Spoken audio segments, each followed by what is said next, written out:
Okay, here we are with the 35, and it was not pumping water very well.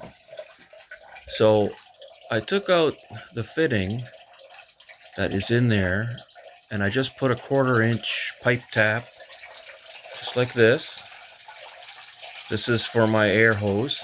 It fits in there. And as you can see, or hear right now, I have water coming out of here. Water is also coming out of here where it's supposed to come out, and the exhaust, because the exhaust gets cool. So I'm going to have to take that bottom end off